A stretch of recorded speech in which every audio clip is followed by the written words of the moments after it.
Royaume-Uni, dans la paisible campagne anglaise du comté de Cambridge, se trouve le manoir de Farm Hall. Cette bâtisse du XVIIIe siècle a servi quelque temps de base d'entraînement au MI6, les services secrets de Sa Majesté. À la fin de la Seconde Guerre mondiale, 10 scientifiques allemands y furent retenus prisonniers. Ils sont bien nourris, traités avec respect et relativement libres de leurs mouvements. Ces scientifiques ont tous en commun d'avoir participé de près ou de loin au programme nucléaire secret de l'Allemagne nazie. La plupart sont des physiciens, comme le célèbre prix Nobel Werner Heisenberg. Mais il y a aussi un chimiste, Otto Hahn, le découvreur de la fission nucléaire. Un mécanisme permettant de briser le noyau des atomes pour produire de l'énergie ou pour fabriquer des bombes d'un genre nouveau.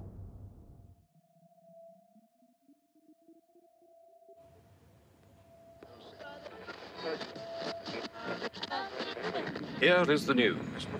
President Truman has announced tremendous achievements by Allied scientists. They have produced the atomic bomb. One has already been dropped on a Japanese army base. At home, it has been a bank holiday of thunderstorms. Le soir du 6 août 1945, après un mois de captivité, les savants médusés apprennent la terrible nouvelle. Une bombe à uranium vient d'exploser sur Hiroshima. Dissimulés dans le manoir, des dizaines de microphones enregistrent secrètement leurs réactions. Le désespoir d'Otto Hahn, l'incrédulité d'Heisenberg, la curiosité scientifique des uns et des autres. Toute une galerie d'émotions contradictoires.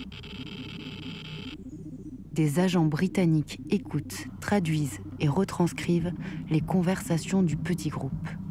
Car les Alliés veulent savoir quel était le niveau d'avancement du programme nucléaire allemand. Heisenberg, Hahn et les autres ont-ils eux aussi tenté de fabriquer une bombe nucléaire? Et si oui, pourquoi ont-ils échoué? À moins qu'ils aient au contraire saboté le projet.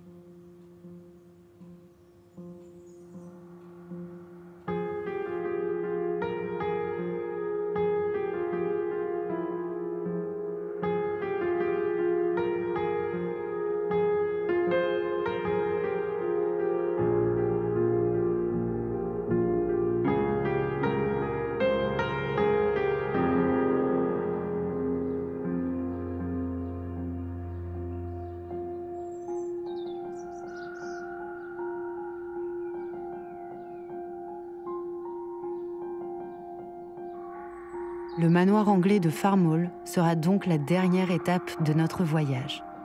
Le propriétaire actuel, Martial Echnik, professeur d'architecture à la retraite, nous accueille chez lui.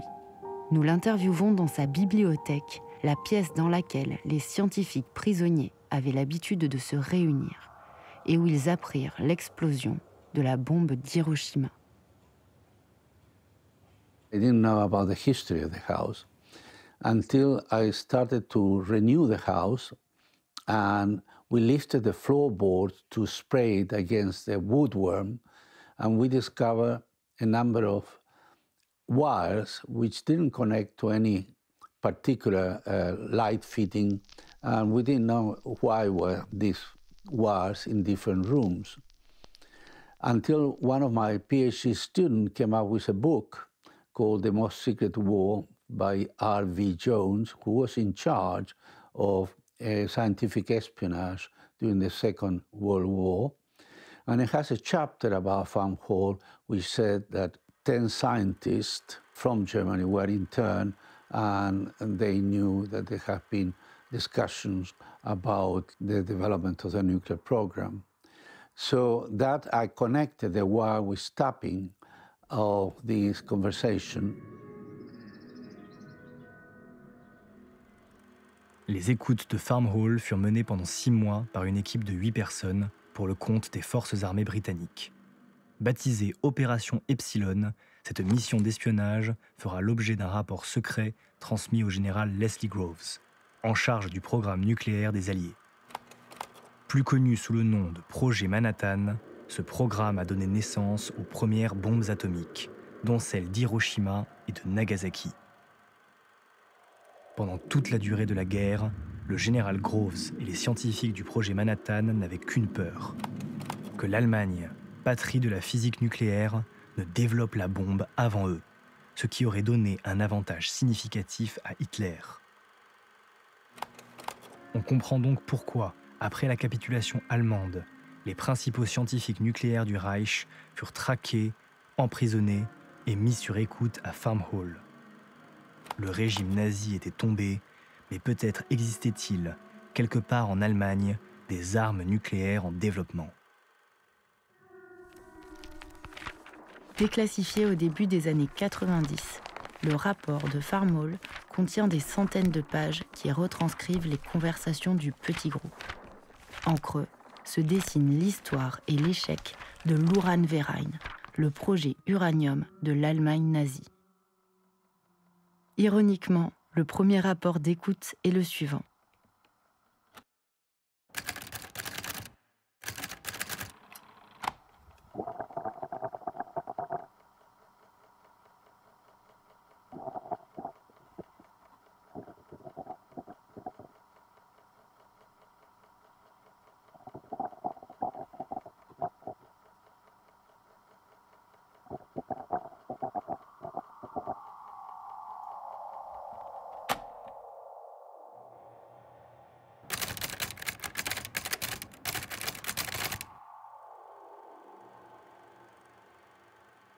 Qu'est-il arrivé à Werner Heisenberg, le physicien romantique, le jeune prodige, épris de nature et de musique? Le voici à 43 ans, prisonnier des Alliés, soupçonné d'avoir développé des armes nucléaires pour l'une des pires dictatures de l'histoire.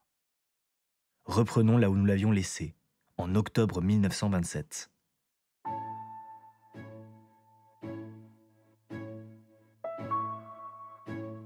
Peu après le congrès Solvay, Heisenberg est appelé à Leipzig pour occuper une chaire de physique théorique. Après plus d'1 an à Copenhague comme assistant du grand Niels Bohr, le jeune physicien rentre enfin en Allemagne, où il sera célébré comme le plus jeune professeur du pays. Le voilà désormais à la tête de sa propre équipe de recherche, en plein âge d'or de la physique atomique.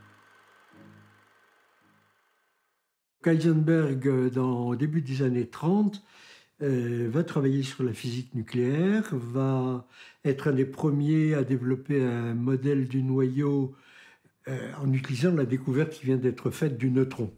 Il va être un des premiers à montrer comment on peut vraiment comprendre le noyau en termes d'un certain nombre de protons et d'un certain nombre de neutrons, les forces qui agissent entre eux, etc.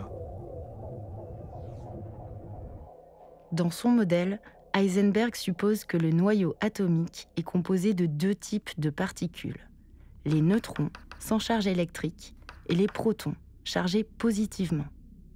La charge globale du noyau est donc positive et il attire à lui des électrons de charge négative.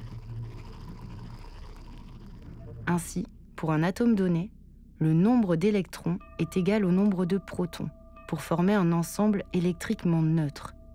Mais le nombre de neutrons, lui, peut varier, sans pour autant modifier la neutralité ni les propriétés chimiques de l'atome. Par exemple, l'atome le plus simple est l'hydrogène. Son noyau est formé d'un unique proton, et autour de ce noyau, on trouve donc un unique électron.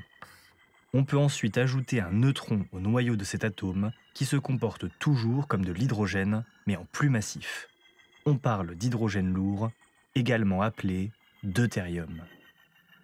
Si l'on rajoute encore un neutron, on obtient du tritium, la forme la plus rare de l'hydrogène.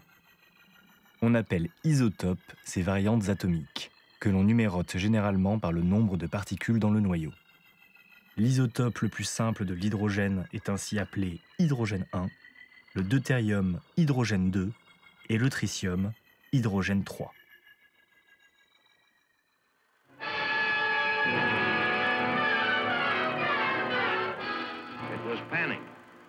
16.5 million shares of stock sold in a single day. Sold hopelessly, desperately, at any price. Mais les années 30 ne sont pas seulement celles de l'avènement de la physique nucléaire. La période est aussi marquée par de graves instabilités économiques et politiques. C'est ainsi qu'en 1933, l'Allemagne connaît un double couronnement. Celui de Werner Heisenberg, qui se rend à Stockholm pour recevoir le prix Nobel de physique, et celui d'Adolf Hitler, qui accède finalement au pouvoir.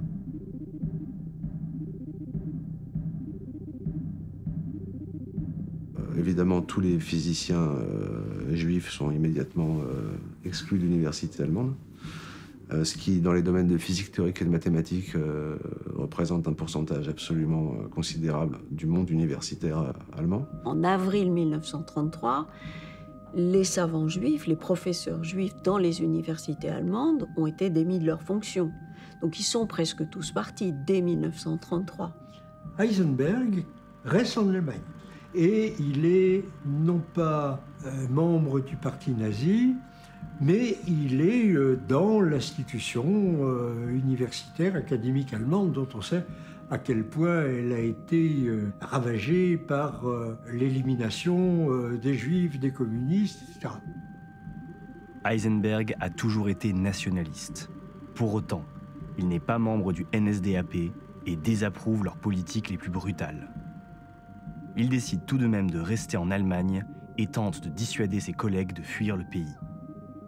Max Planck disait qu'il faut préparer l'avenir, le régime nazi aura une fin et il faut préparer les générations futures à connaître la physique. Heisenberg s'est officiellement en tout cas rangé à cet avis et il est resté. Prenant conseil auprès de Planck, le jeune professeur de Leipzig pense qu'il faut avant tout protéger la physique allemande, cette fierté nationale, du désastre qui s'annonce.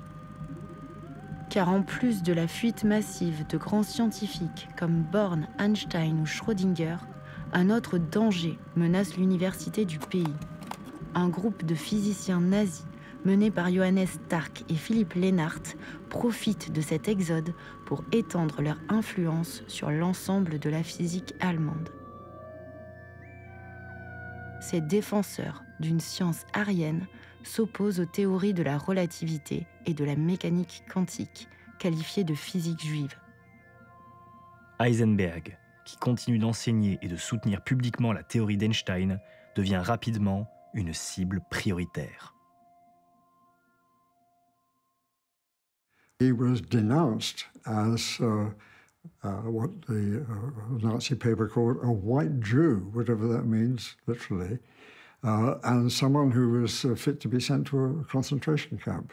Jusqu'en 1936, il a été considéré comme faisant de la physique juive, parce que la relativité, c'est de la physique juive, puisque Einstein en est le père.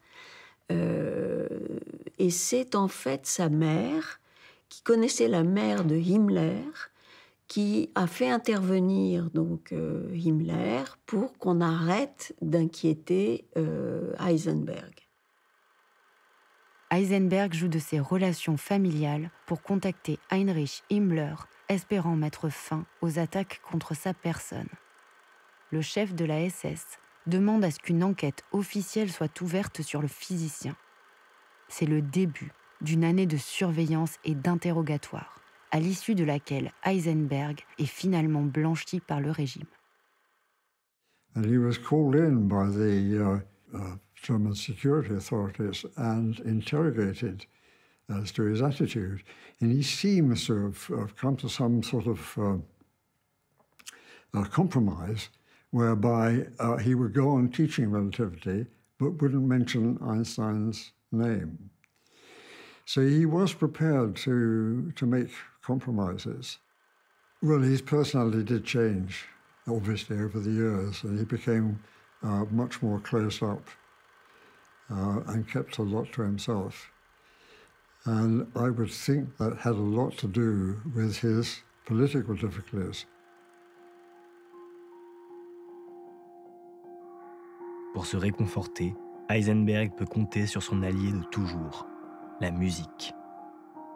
C'est grâce à elle qu'il a entre-temps rencontré sa femme, Elisabeth Schumacher, lors d'une soirée musicale organisée par la Bonne Société de Leipzig. Fille d'un professeur d'économie, Elisabeth rêve de travailler dans l'édition. Les deux jeunes gens se marient 3 mois après leur rencontre. Avec le début de sa nouvelle vie de famille, Heisenberg accède à une certaine stabilité, après plusieurs années de solitude sous la dictature hitlérienne.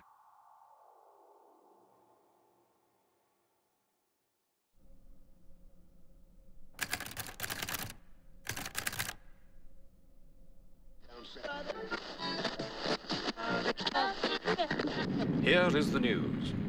President Truman has announced tremendous achievements by Allied scientists. They have produced the atomic bomb. One has already been dropped on a Japanese army base. At home, it has been a bank holiday of thunderstorms as well as sunshine.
C'est au chimiste berlinois Otto Hahn et à son équipe que l'on attribue la découverte de la fission nucléaire. Au cours des années 30, Hahn se passionne pour l'atome d'uranium, qui possède le plus gros noyau connu, composé de 92 protons et d'une centaine de neutrons. Que se passerait-il si l'on bombardait ce noyau avec des neutrons? Pourrait-on créer des noyaux plus lourds encore? En 1938, alors qu'il mène de telles expériences de bombardement, Hahn et son collaborateur Strassmann détectent quelque chose de surprenant. La présence de barium, un atome 2 fois moins lourd que l'uranium. Les deux chimistes osent une hypothèse audacieuse. Et si l'absorption de neutrons avait en fait brisé le noyau d'uranium en plus petits noyaux? Prudents, ils demandent l'avis de leur collaboratrice, Lise Meitner, une physicienne juive réfugiée en Suède. C'est Meitner qui avait conçu avec Hahn les expériences de bombardement de neutrons, peu de temps avant son exil. Avec son neveu, Otto Robert Frisch, elle comprend quel est le mécanisme précis qui permet au noyau d'uranium de se briser. Otto Robert Frisch relate la scène en détail dans ses mémoires. Il se promène dans la neige en Suède, la veille de Noël, et elle lui dit, voilà, il trouve que quand on bombarde de l'uranium avec un neutron, on obtient du barium. Alors il dit, non, c'est pas possible, il se trompe. Elle dit, c'est pas possible parce que Hahn est trop bon chimiste pour se tromper, c'est du barium. Et donc, elle commence à réfléchir. Elle se dit, c'est tout à fait possible que le neutron casse en deux, finalement, le noyau d'uranium. Et donc, voilà, c'est ça la fission. On casse, finalement, un gros noyau en 2 plus petits noyaux et on libère une quantité extraordinaire d'énergie. Rapidement, les physiciens du monde entier confirment l'expérience d'Hahn et Strassmann, ainsi que le travail théorique de Meitner et Frisch. Mais la fission de l'uranium ne se contente pas de libérer de l'énergie. Elle entraîne également l'éjection de plusieurs neutrons, qui peuvent à leur tour fissionner d'autres noyaux, qui libéreront d'autres neutrons, démarrant ainsi une véritable réaction en chaîne. Vous cassez un noyau, il émet des neutrons qui vont casser 2 autres noyaux, etc. Un effet boule de neige qui va permettre de rendre ce phénomène macroscopique. Ils comprennent tous ça immédiatement, d'où la possibilité de libérer l'énergie nucléaire à une échelle utilisable par l'humanité, soit civilement, faire des centrales nucléaires, soit, on est quand même en 1939, à des fins militaires. À cette époque, Heisenberg voyage aux États-Unis pour donner une série de conférences. De nombreux collègues américains ou immigrés tentent de le convaincre de ne pas retourner en Allemagne.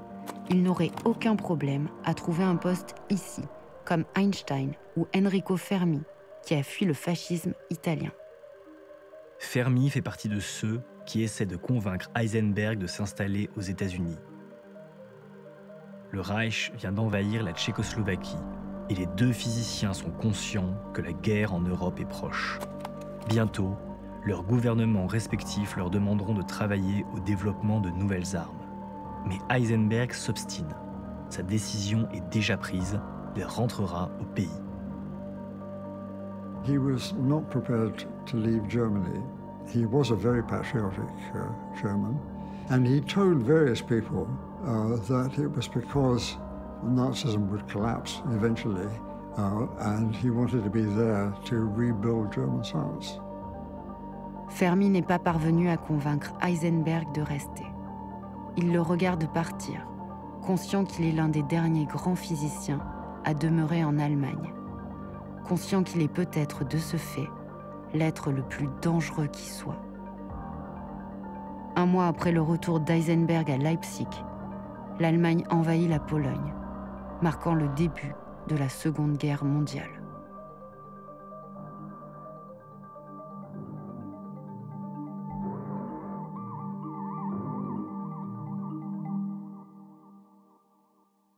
La situation de compromis c'était un choix difficile, c'était pas un choix facile qu'il a fait. Est-ce que c'était le meilleur choix ? Moralement, après, c'est à nous de décider. Enfin, bon, moi, je fais partie des gens, comme son biographe Cassidy, qui pensent que s'il n'a pas fait le meilleur choix. Mais bon, mais c'est facile à dire quand on n'est pas dans le coup, qu'on n'a pas été immergé dans une culture allemande, quand on continue à défendre les valeurs d'une certaine façon, d'une autre, etc.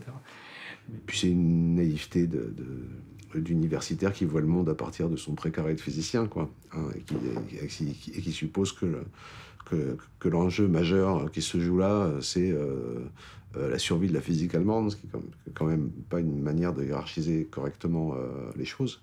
Même si, en tant qu'historien, je ne devrais pas me permettre de juger, comme je vous le dis, on doit plutôt essayer d'expliquer qu'est-ce qui fait que Heisenberg, dans la situation où il était, humainement, et en gardant bonne conscience, c'était quelqu'un qui avait aussi Planck, mais quelqu'un qui avait un souci d'intégrité qui était très, très élevé, d'intégrité morale, mais qui se sont trouvés piégés dans un système, leur propre morale les conduisait dans une situation absurde. Face au nazisme, ils étaient désarmés, en fait, dans ce schéma moral.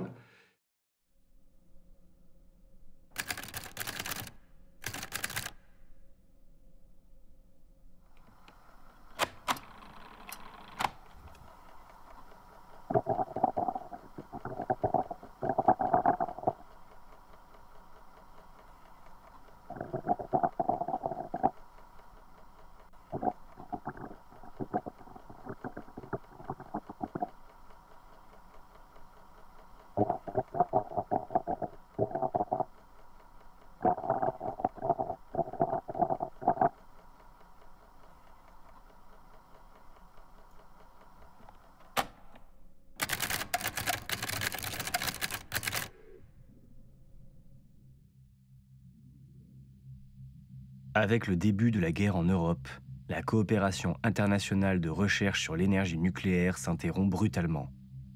L'armée allemande lance un programme top secret, l'Uranverein, le projet uranium, et place à sa tête un physicien membre du parti, Kurt Dibner.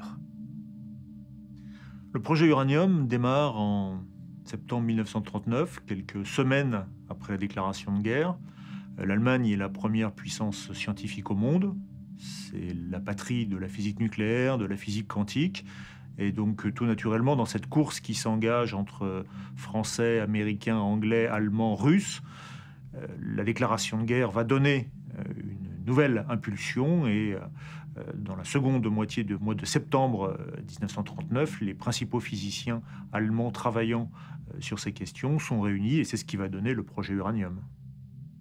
Expérimentateurs pour la plupart, les membres du projet Uranium invitent Heisenberg à se joindre à eux afin qu'il mène une étude théorique approfondie des différentes possibilités d'exploitation de l'énergie nucléaire. Le professeur de Leipzig accepte sur le champ. Après des années à vivre sous une dictature anti-scientifique, il voit enfin l'occasion de prouver aux officiels du parti l'importance de la véritable physique théorique.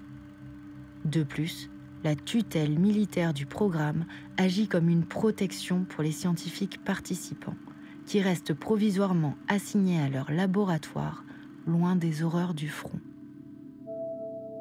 Heisenberg se met donc rapidement au travail en étudiant toute la littérature disponible.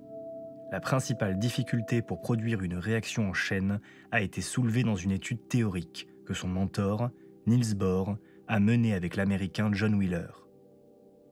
Les auteurs montrent que la fission nucléaire se produit majoritairement avec un isotope rare de l'uranium, l'uranium-235. L'uranium existe à l'état naturel sous forme très majoritaire d'uranium-238 et contient aussi une très petite proportion, inférieure à 1%, d'uranium-235, qui est un petit peu plus léger. Et l'uranium-235, c'est l'uranium le plus rare, finalement, mais c'est celui qui est le plus fissile.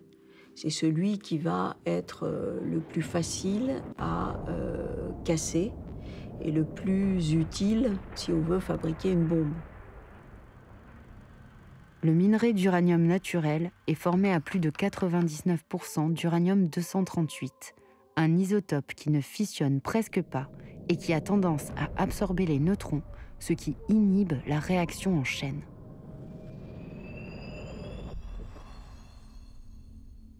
L'idéal serait donc d'enrichir le minerai naturel en isotope 235.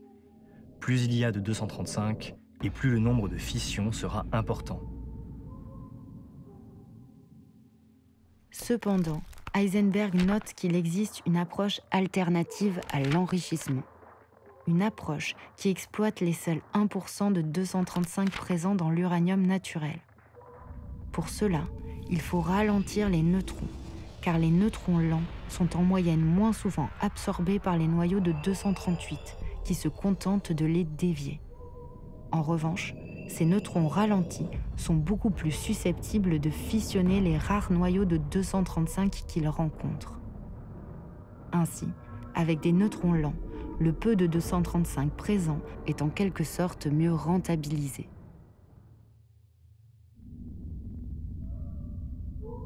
Mais comment s'y prendre pour ralentir les neutrons ? Dans son rapport, Heisenberg propose d'utiliser un autre matériau qu'on appelle un modérateur. Un bon modérateur doit interagir suffisamment avec les neutrons pour pouvoir les freiner, mais suffisamment peu pour ne pas les absorber. Alors, la fonction du modérateur est de contrôler le flux de neutrons dans la réaction en chaîne, en ralentissant les neutrons. Werner Heisenberg, dans son rapport de 1939, en identifie deux. Le premier est l'eau lourde, un isotope de l'eau, dont il n'ignore pas qu'il n'existe à l'époque qu'une seule source en Europe, dans une usine norvégienne. Le second modérateur possible est le carbone pur, le graphite, mais dont il n'ignore pas davantage que la fabrication au niveau de pureté exigé est une opération délicate industriellement. Ainsi, en utilisant un modérateur comme le graphite ou l'eau lourde, il est possible de générer une réaction en chaîne, même dans de l'uranium naturel, très pauvre en isotope 235. Mais d'après Heisenberg, Si cette méthode permet bien de produire de l'énergie, elle s'avère inefficace si l'on cherche à fabriquer une bombe. Une explosion nucléaire peut se produire uniquement dans de l'uranium fortement enrichi. On va devoir enrichir le mélange d'uranium-238 et d'uranium-235 en uranium-235 si le but c'est de fabriquer une bombe. Pour enrichir l'uranium, il faut être capable de séparer les deux isotopes. Si on pouvait ainsi isoler l'uranium-235, alors on obtiendrait un explosif dépassant de plusieurs ordres de grandeur les armes conventionnelles les plus puissantes. Or, du fait de la très faible différence de masse entre le 235 et le 238, ce genre de séparation isotopique est très difficile dans l'uranium et représente un défi technique et industriel colossal. An important thing to understand about the atomic bomb is that the physics is not all that hard. What's actually the hard part is the engineering. It is to get to the amounts of fissionable material and to the purification of that fissionable material. Résumons. Une réaction en chaîne de fission peut être obtenue de deux manières, soit dans de l'uranium naturel, à condition de ralentir les neutrons avec un modérateur, comme le graphite ou l'eau lourde, soit dans de l'uranium enrichi, où on a augmenté la proportion d'isotope 235. Chacune de ces approches permet en théorie de produire de l'énergie via l'entretien d'une réaction contrôlée. Mais pour ce qui est de la fabrication d'une bombe, seule la méthode d'enrichissement s'avère efficace. Or, pour enrichir l'uranium, il faut pouvoir séparer les isotopes, ce qui représente un immense défi technique et industriel.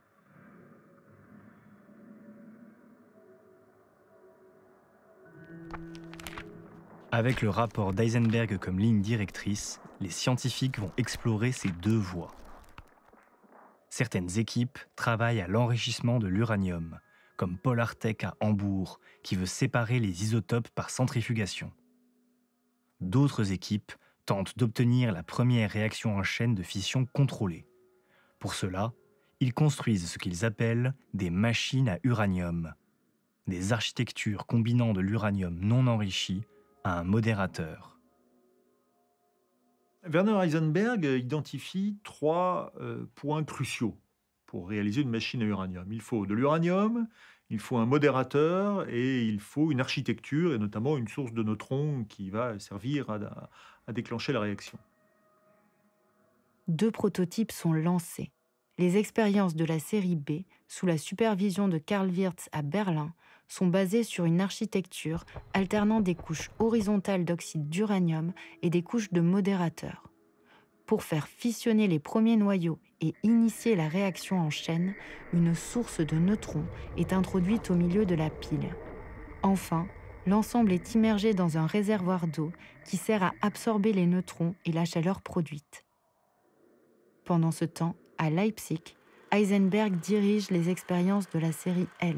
Son prototype fonctionne sur le même principe que celui de Berlin, mais explore une géométrie en couche sphérique. Ces machines à uranium ont deux objectifs. Démontrer qu'une réaction en chaîne est réellement possible et, le cas échéant, contrôler cette réaction pour produire de l'énergie. Aujourd'hui, on appellerait de telles machines des réacteurs nucléaires.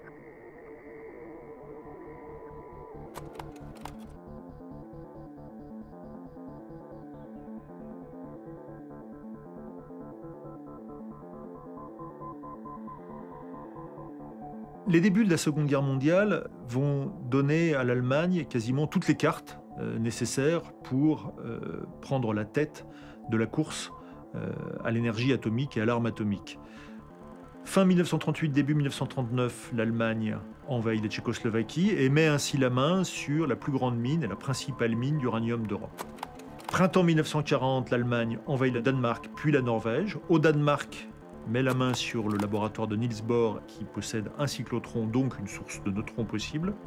La Norvège, plus importante encore, possède la seule usine d'eau lourde de toute l'Europe. La question du modérateur est réglée. Dernière étape de la Blitzkrieg du printemps 1940, l'invasion de la France en mai et juin, qui permet de mettre la main sur le laboratoire de Frédéric Joliot au Collège de France. Et ce laboratoire est placé sous administration militaire allemande. Frédéric Joliot en reste le directeur et son cyclotron donc, est à disposition du projet uranium allemand. Après un démarrage difficile, la moisson de la Blitzkrieg va apporter un élan significatif au programme nucléaire. Au cours de l'année 1941, après plusieurs tentatives infructueuses, le réacteur d'Eisenberg à Leipzig montre des premiers signes de multiplication de neutrons. Même si le prototype est encore loin de produire de l'énergie, cette multiplication démontre que la réaction en chaîne est possible. Dans ses mémoires, Heisenberg se souvient de cette époque comme de celle où il commence à entrevoir une route ouverte vers la bombe atomique. En parallèle, un de ses jeunes collaborateurs vient de faire une découverte décisive.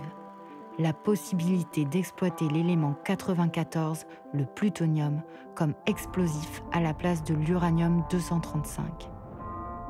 Ce jeune collaborateur, c'est Carl Friedrich von Weizsäcker.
Carl Friedrich von Weizsäcker est issu d'une puissante famille de la vieille noblesse allemande.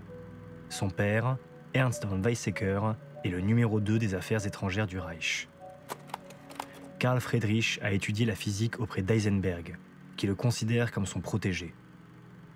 Pendant la guerre, il a rejoint le projet Uranium, pour lequel il a produit un certain nombre de travaux théoriques, notamment sur l'architecture du réacteur berlinois. En juillet 1940, il rédige un rapport qui bouleverse les perspectives du programme nucléaire. Nous avons vu que seul l'isotope 235 de l'uranium était fissile. Le 238 ne fissionne pratiquement pas et inhibe la réaction en absorbant les neutrons rapides. Weizsäcker réfléchit à ce que deviennent les atomes de 238 après qu'ils aient absorbé un neutron. Ces calculs montrent qu'ils subissent une série de transformations avant de se changer en un nouvel élément chimique, le plutonium-239. Cet élément possède les mêmes propriétés de fission que l'uranium-235 et peut donc être aussi utilisé pour produire une réaction en chaîne. Mais le plutonium a un autre avantage. Ce n'est pas un isotope de l'uranium. On peut donc l'extraire du reste du combustible par des méthodes chimiques, contrairement aux isotopes 235 et 238 de l'uranium qui sont si difficiles à séparer. Autrement dit, si les physiciens parviennent à créer un réacteur nucléaire fonctionnel, alors l'uranium-238 présent dans le combustible se transformera peu à peu en précieux plutonium. Il ne resterait alors plus qu'à purifier chimiquement ce plutonium pour obtenir un explosif pouvant être utilisé dans une bombe atomique. Les prototypes de Berlin et Leipzig ne sont donc pas de simples réacteurs pacifiques, pouvant générer uniquement de l'énergie. Si ces machines venaient à fonctionner pleinement, elles deviendraient de fait des usines à produire du plutonium. If you could get a nuclear reactor going, and that's what they were certainly on the face of it working on, to build a nuclear reactor. If you could get a nuclear reactor going, it would produce plutonium, and plutonium would be highly fissile. Then it became theoretically possible to build the bomb. And what Heisenberg says is that all his colleagues and his team wanted him to go to Copenhagen and have a talk to Bohr to see what he thought about it.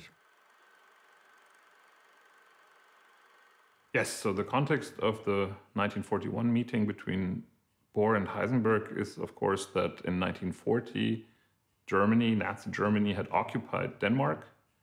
So German cultural institutions like the German Cultural Institute gained importance, and Werner Heisenberg and Carl Friedrich von Weizsäcker came in 1941 to give lectures at that German Cultural Institute, actually not about quantum physics, but about astrophysics and other things. To which extent these lectures were arranged just as a pretext to meet Bohr is a question of debate among historians, but I tend to believe that actually sort of the main reason they came to Copenhagen is because they wanted to talk to Bohr.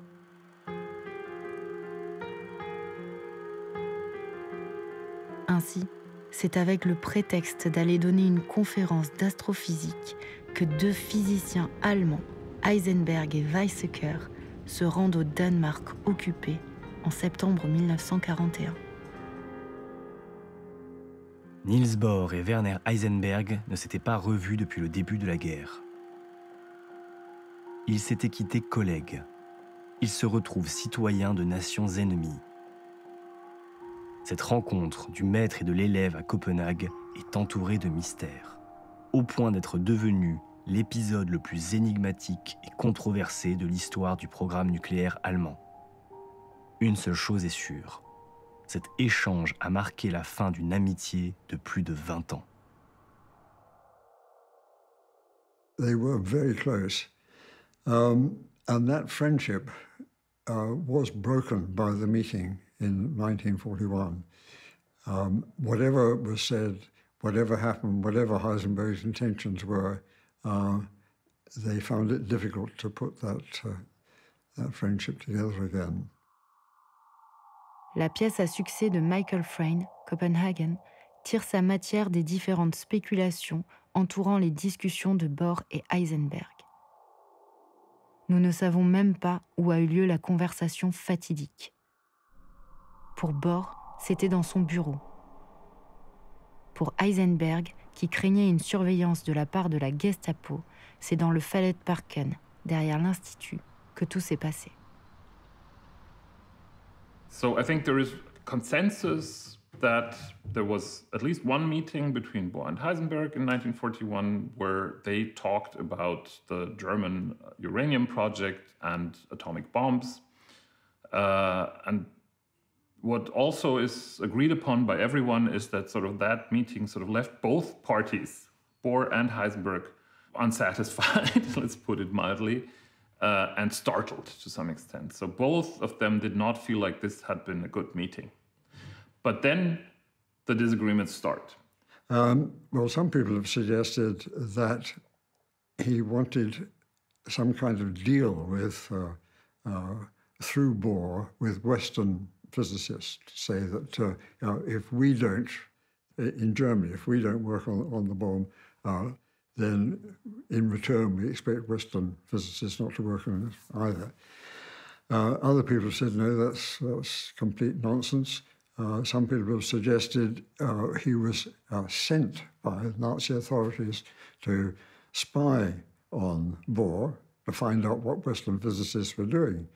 One thing that Bohr always said is that Heisenberg actually said that if the war lasted longer than they expect, so if they don't have a fast victory, then maybe it will be decided by atomic bombs.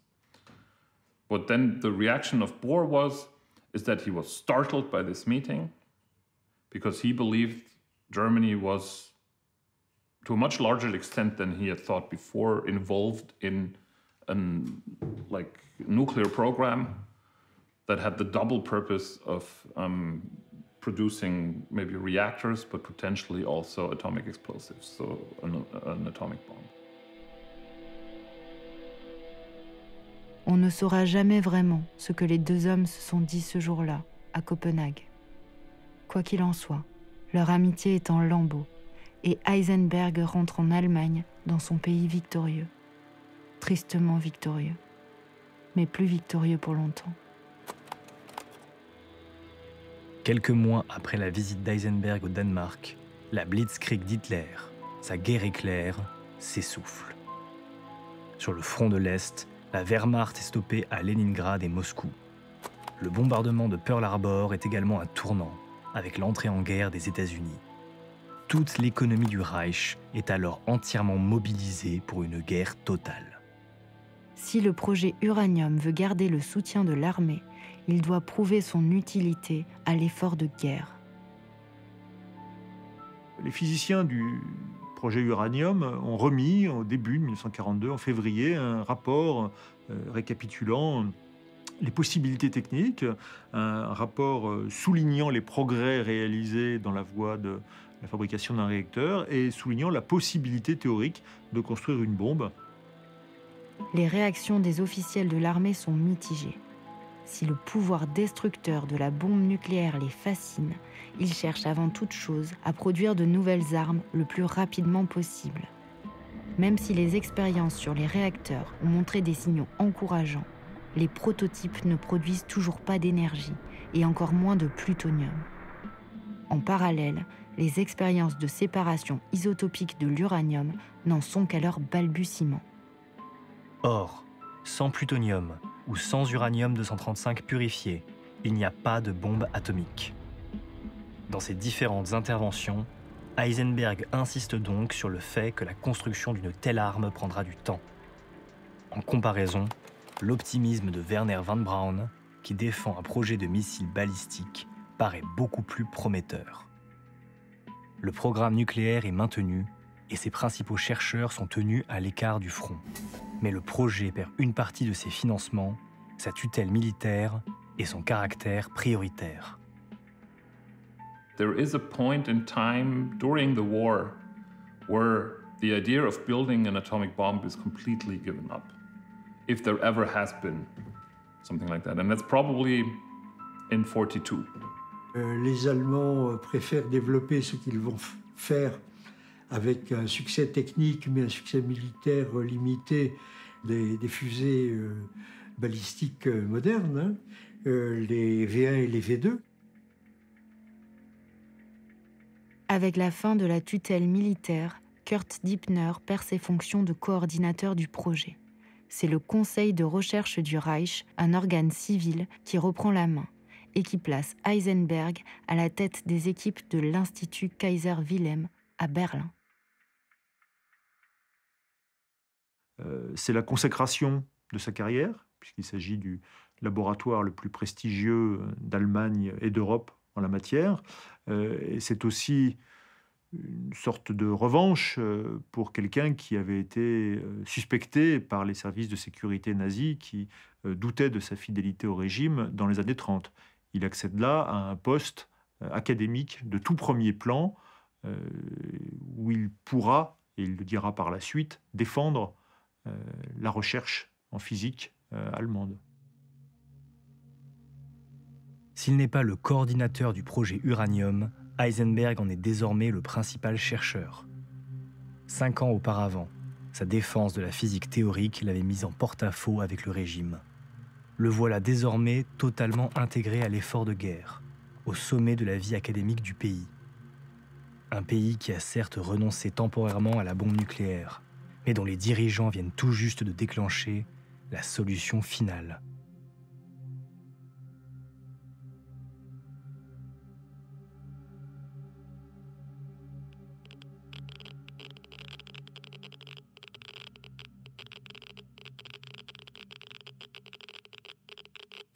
Peu de temps avant de prendre ses fonctions à Berlin, Heisenberg assiste impuissant à l'explosion de son réacteur de Leipzig.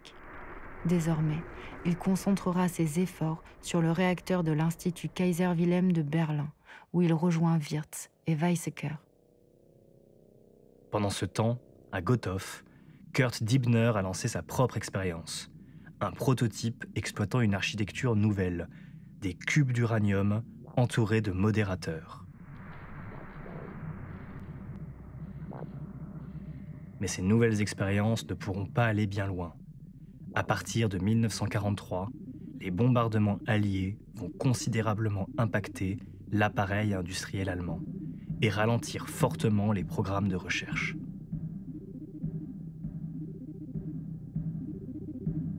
Entre le 26 juin 1943 et le 7 juillet, la ville de Hambourg est rasée par une tempête de feu et le laboratoire de Paul Artek à l'université de Hambourg est détruit.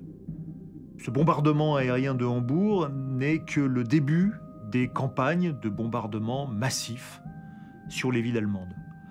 Une autre partie, peut-être plus intéressante, relève de bombardements ciblés sur instruction délibérée des services de renseignement alliés qui vont ainsi faire bombarder l'usine norvégienne de fabrication de velours, qui vont ainsi faire bombarder les usines de l'Auer Gesellschaft qui fabriquent l'uranium et qui vont surtout faire bombarder spécifiquement le quartier de Berlin-Dahlem, sud-ouest de la ville. Et Groves dira dans ses mémoires avoir donné pour instruction de bombarder méthodiquement ce quartier qui n'était pas une cible militaire, c'est un quartier académique, c'est un petit peu comme si on bombardait la montagne Sainte-Geneviève, si on veut, mais dans le seul but de détruire les infrastructures de recherche. Face à la pression des bombardements, les installations du programme sont progressivement déménagées en forêt noire. Heisenberg et son équipe investissent le petit village d'Egerloch, à 50 km de Stuttgart. Un laboratoire secret est aménagé sous la colline du village, dans une cavité rocheuse. C'est là qu'aura lieu l'ultime tentative de fabrication d'un réacteur nucléaire. L'architecture choisie pour cette ultime expérience est celle de Kurt Dibner, des cubes d'uranium immergés dans de l'eau lourde.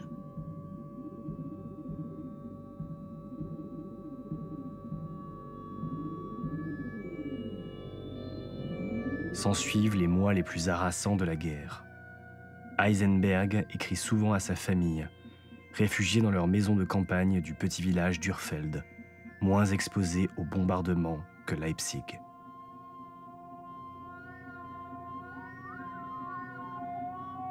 Le monde est devenu fou. Heisenberg lui-même semble avoir embrassé le rôle du docteur Mabuse. Enfoui dans sa grotte secrète, il s'obstine à faire fonctionner un réacteur nucléaire pour le compte d'une dictature à l'agonie. Lui et son équipe travaillent sans protection, avec un équipement réduit, dans des conditions précaires. Pour parachever le tableau, Heisenberg passe son temps libre au sommet de la colline d'Egerloch, dans la petite église du village, à jouer de l'orgue. La musique, comme toujours, semble être son seul réconfort.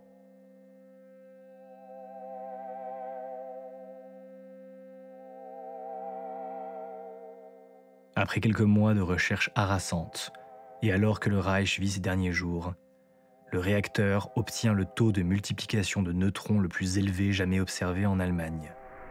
Mais il n'atteint pas tout à fait le régime critique de fonctionnement. Devant l'avancée des troupes alliées, Heisenberg finit par abandonner son ultime expérience, sans avoir réussi à la faire fonctionner. C'est à vélo qu'il part rejoindre sa famille à Urfeld, à 250 km de là. Empruntant le train et pédalant 3 jours durant, traversant la campagne allemande, en pleine débâcle militaire. Une dizaine de jours après qu'Heisenberg ait retrouvé les siens à Urfeld, un commando allié se présente chez lui. Il est fait prisonnier le 3 mai 1945 et sera détenu 6 mois au manoir de Farm Hall, aux côtés de Dibner, Hahn, von Weizsäcker et les autres.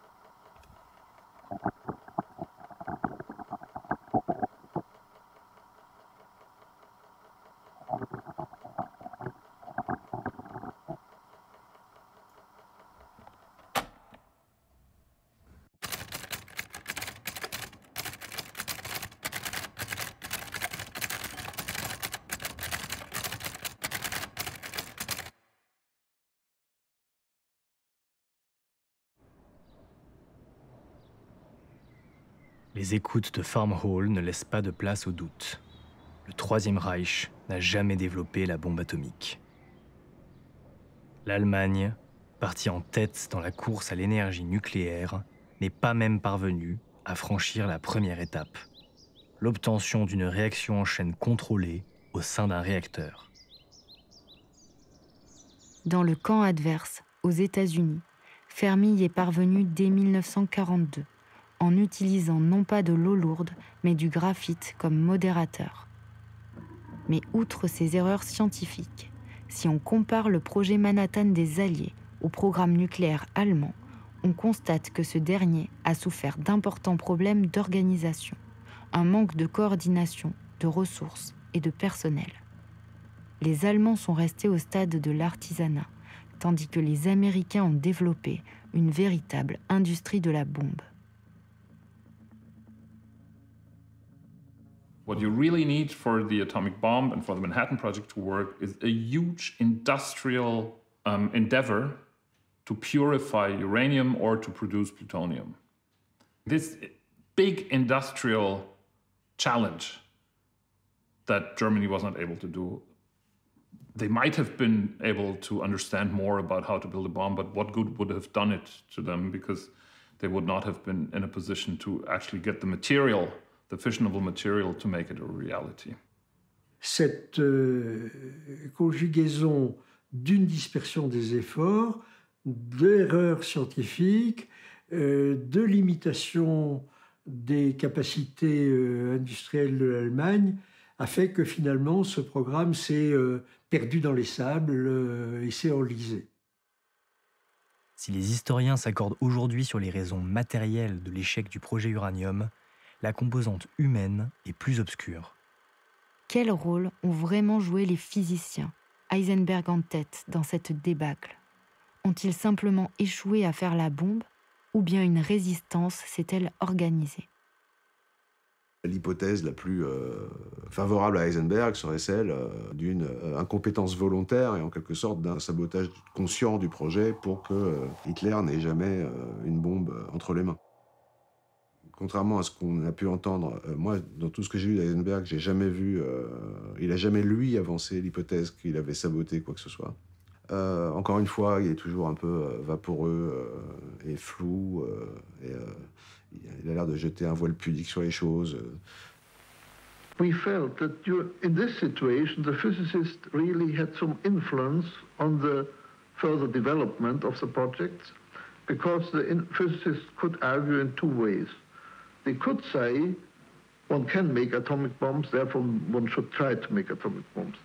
They could also argue by saying, well, it requires such an enormous industrial effort that it will actually weaken our war effort during the next years, and probably the bombs won't be ready before the end of the war, therefore it's no use to make atomic bombs. The question was what physicists should do in a situation in which their own work might finally be the one on which the responsibility would be put, and rightly be put, for having made such a thing as an atomic bomb.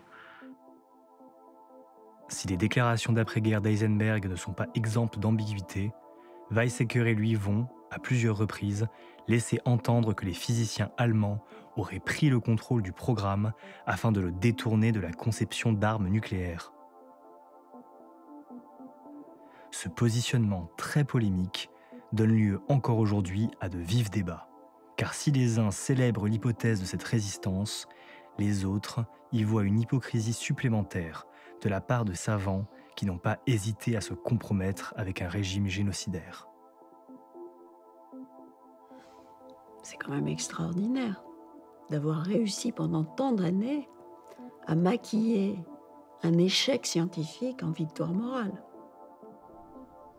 I feel that this house represents some ethical view of science which is unique and wonderful in some ways. And that's the reason why I have built an obelisk in memory of these nuclear scientists who were interned there and didn't give the power to Hitler.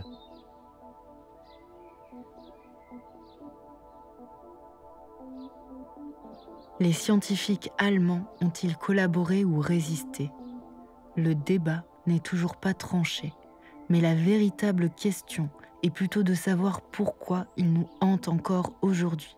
Pourquoi nous sentons-nous concernés par les intentions d'un groupe de savants morts depuis des décennies? Peut-être parce que le nouvel ordre mondial s'est bâti sur la peur de la bombe. Le projet Manhattan n'était en fin de compte que le point de départ d'une démonstration de force terrifiante, dont les habitants d'Hiroshima et de Nagasaki ont été les innocentes victimes.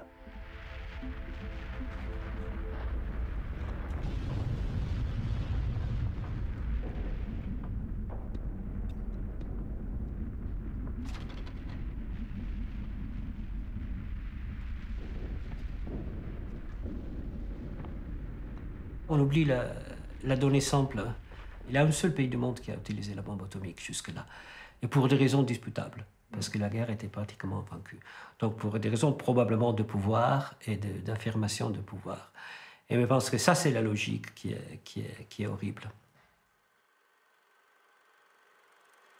Hiroshima restera avec Auschwitz un des symboles de l'horreur absolue de la Seconde Guerre mondiale. Un symbole de la mort industrielle. Mais à l'origine du projet Manhattan, il y avait au moins une justification morale. Il fallait développer la bombe pour abattre l'Allemagne nazie avant qu'elle ne la développe elle-même. Voilà pourquoi l'hypothèse d'une résistance de la part d'Eisenberg et des autres physiciens allemands est si dérangeante. Elle plane comme une ombre de culpabilité sur les bombardements alliés. Plus encore, elle menace l'un des fondements de notre monde moderne, la rhétorique de la compétition inéluctable et éternelle entre les États. Qu'elle soit réelle ou non, éthique ou passive, cette théorie de la résistance mérite probablement qu'on lui érige une stèle.